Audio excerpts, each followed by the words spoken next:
Lots to be discussed about the Belt and Road and Hong Kong's role. We know that Hong Kong can play a financing role. Will it? Hong Kong banks are not policy lenders in China. They don't have to go on board. Are they on board? I'm sure. I think Hong Kong plays a very, very interesting and strategic role in this whole space. Because if you think about this year, if you talk about today, I just interviewed with a few people on stage, on panel. Sure, Norman Chan, Zhu Min, and Charles Lee, right? It was a great breakfast panel. And we talked a little bit about how the world growth is now starting to pick up its pace. And underpinning that is actually China's growth, driving that. And fundamentally, China needs a financial center to help oil and grease and augment. Shanghai. Well, there are a lot of things that Hong Kong can offer, which Shanghai doesn't. Right. There's only one Hong Kong. I'm just pushing your buttons because I want to know, what is the role of Hong Kong going to be in 10, 20 years? What do you think about it? China needs a huge amount of, I would say, outbound investment through Belt and Road, through other infrastructure, through opening its capital account.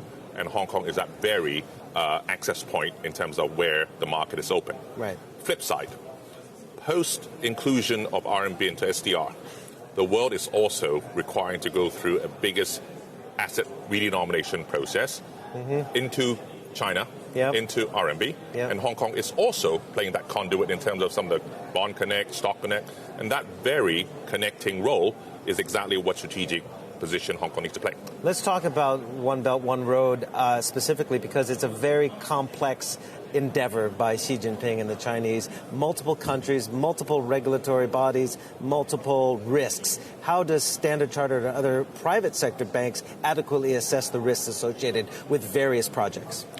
Well, that's almost exactly where Hong Kong and a commercial bank can play a role here. Because ultimately, projects can never start until they're funded. No money, no projects. Yeah, you can talk all you want. Right. And where Hong Kong is very good at is in terms of risk assessment. You classify the different buckets of investors, lenders, etc., against the projects you're talking about. And when you assess the bankability of a project, right, you have to look at the underpinnings of the repayment capability or who backs it. So to the extent that we want to make things more bankable, we might have to pull in multilaterals, maybe a China Exim Bank, maybe some of the IIB. What are the underlying assets and are they revenue generating? Correct. Ultimately, some of these long-term projects will have to have a financial takeout in terms of repayment, right? So bankers like ourselves will have to help investors and lenders assess that very risk and risk bucket them into different categories and construct something that is commensurating the underlying risk with appropriate return. That is the role of banks, the role of Hong Kong. So what role will Standard Chartered play? Because I was looking at some of the interesting quotes that I think you've made. You say about 90% of your income, therefore profit, comes from the east coast of Japan to the west coast of Africa. That's the Belt and Road right there. Well, as a matter of fact, we are in 70 markets globally. About 2/3 of our footprint is exactly on these Belt and Road countries. So how active are you going to be? We'll be very active. Obviously, this is a very, very big strategic thematic initiative, not just by China itself, but actually the whole emerging market footprint, cutting across the kind of Asia footprint all the way to Africa, Europe, etc. It's not just pie in the sky.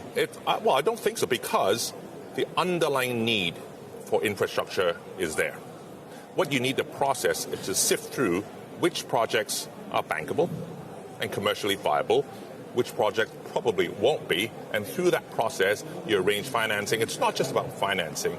It's about facilitation. It's about providing guarantees, providing funding, providing some of these currency swaps, etc. There's a whole food chain that goes behind some of these power plants, railroads, etc. So I think it's going to be quite exciting. However, it will not be a 1 or 2 year phenomenon. No. This is going to be a 10, 20 year horizon play.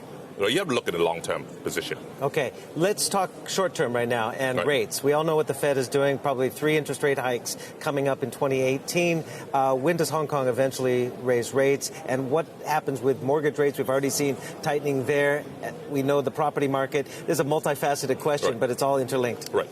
I think you're already seeing some level of corresponding rate rise through the HIBOR linkage with LIBOR. Obviously, the other angle is when will prime rate go up? And that's a function of the historical prime HIBOR spread narrowing to a certain level, probably around 350 basis points. That's a zone by which prime rate will start to rise. Mortgage is a separate phenomenon. Mortgage is all about the availability of liquidity. It's all about demand supply. To the extent that the market is still flushed with liquidity, mortgages is actually a very good asset class from a security standpoint to lend to. And from that standpoint, I think the bank's competition for that product is going to be fierce, albeit I think excessive price competition is not going to be healthy for the long term. Right. So you're saying because of the market competitiveness, rates will likely stay low for now? On balance, really from the standpoint of the liquidity that currently is in the system. There is a lot. And how much risk, though, is in the property market given record highs right now? Again, that is a fundamental question around demand supply.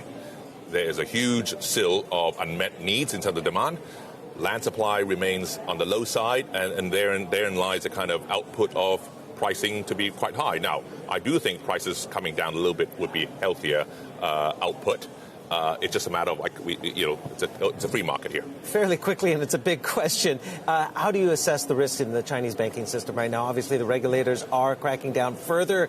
Non-performing loans seem to have stabilized a little bit, at least what we know have been reported. How do you assess it, the risks in Chinese banking system right now? I think there is a good acknowledgement that leveraging is potentially a systemic risk for the economy, and therefore there are a fair amount of collective efforts in terms of bringing that down.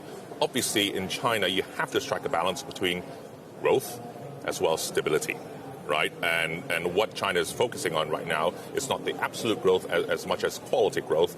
And in this process, bringing down the leverage or controlling the speed of growth of the lending side of things from a system-wide perspective, I think it's a good thing.